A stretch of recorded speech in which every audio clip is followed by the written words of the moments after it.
You ready? Hey, oh God, you on my mic? Hey guys, welcome back to the channel. My name is Ovi. This is part six of the PC build. And today we're gonna be talking about the heart and soul of the PC, this dachshund right here. Now, I'm talking about CPUs. I decided to go with what I consider the best CPU out there, which is the AMD Ryzen 9 5900X. Let's talk about it.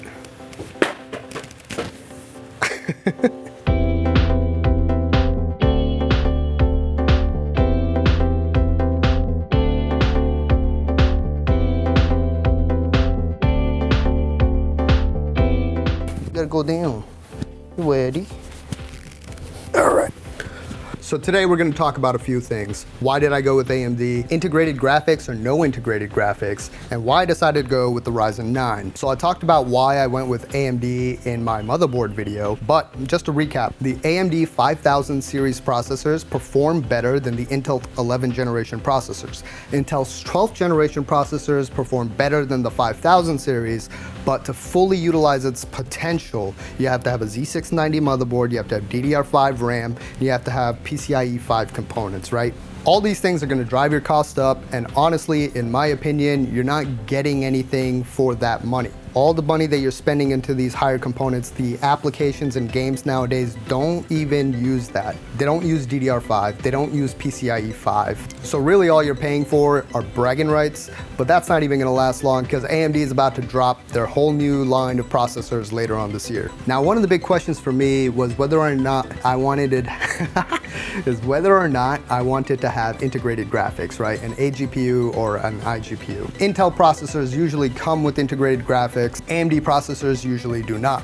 If you want an AMD processor with integrated graphics, you need the G designation at the end of the number, right? So like a Ryzen 5 5600G or a Ryzen 7 5700G. Having integrated graphics is nice for troubleshooting, right? So if you have a fault in your GPU, you can just plug into the integrated graphics and still use your PC. If I had gotten a processor with integrated graphics, I could be using my PC right now, but here's where I ran into an issue. The AMD processors that have integrated graphics only support PCIe 3 and do not support PCIe 4. Now, we're coming up with components that are PCIe 5. You don't want to be 2 generations behind if you want to future-proof a little bit, especially with the new graphics cards coming out, like NVIDIA's RTX 4000 series, right? You want to have at least PCIe 4 because it is going to be utilizing that much bandwidth. Because I did not want to give up PCIe 4 support, I decided to say goodbye to the idea of having integrated graphics with AMD processors.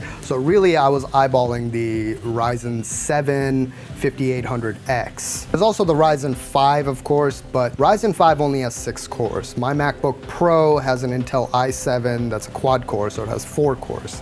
Now, if you're gonna pay money for a new processor, you should have more cores. Having 2 extra cores is not going to give me the performance gain that I'm looking for, especially with rendering objects out in Blender and such. So I wanted to at least double the cores that I have right now. That should effectively cut my render times in half. And Ryzen 7s have 8 cores, so that doubles my cores. I was looking at the Ryzen 7. So when I was looking, the Ryzen 7s were about $400. The Ryzen 9s were, 5900X was like $500. 5950 was like $650. So I kind of decided that my budget for my CPU would be $400. Now I was looking on eBay, and you can get a used Ryzen 9 5900X for about $400. So I was thinking about going the used route, but then the timing worked out because Ryzen just came out with their new 3D V-Cache Ryzen 7 processor, and I think they dropped the prices of all the other processors. So a brand new Ryzen 9 5900X was $400, and there was about 2 days where it actually dropped below $400. That's when I managed to snag one. Now the 5900X has 12 cores. The 5950 has 16 cores, but the cores on the 5900X are faster than the 5950s, right? So the core speed on a 5900X is 3.7 gigahertz. The core speed on a 5950X is 3.4 gigahertz. So you're getting more cores, but you're getting slightly slower speeds. Now, faster core speeds are going to help a lot with workflow, right? So when you're actually 3D modeling something and sculpting, you want higher core speeds. Also, games and such are going to benefit from having higher core speed rather than more cores, because games don't usually utilize more than a few cores, if more than one. So I don't think I'm gonna be multitasking enough to utilize all 16 cores. It would just help speed up render times possibly. So the 12 cores at higher core speed seem more beneficial to me than more cores at slower core speed. I think it's a good balance, and I think that makes the 5900X perfect for what I'm looking to get out of a CPU. I also tend to like numbers that are divisible by 3, so 12 is better to me than 16. I'm weird, I know. Seriously, my neighbor decided that this was a good time to mow the lawn. It's Friday at 1:30 p.m. Doesn't he know that I have nothing better to do right now? All right, so when you're installing your CPU, it's very easy, right? You lift the lever up, make sure that you align it properly into the socket. There's a little arrow on the CPU so you know which way it goes.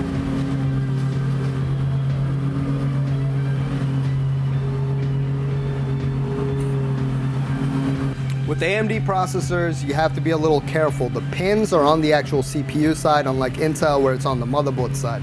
So when you're installing it, you have to be very careful not to bend a pin. If you bend a pin, you can effectively make your CPU nothing more than a big paperweight. So gently slot the CPU into the slots, use the lever to lock it back into place, and that's it.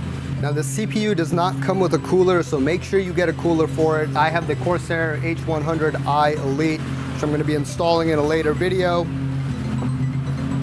So make sure to subscribe so you know when that video is coming out. But for now, enjoy a quick montage, and I'll see you next time.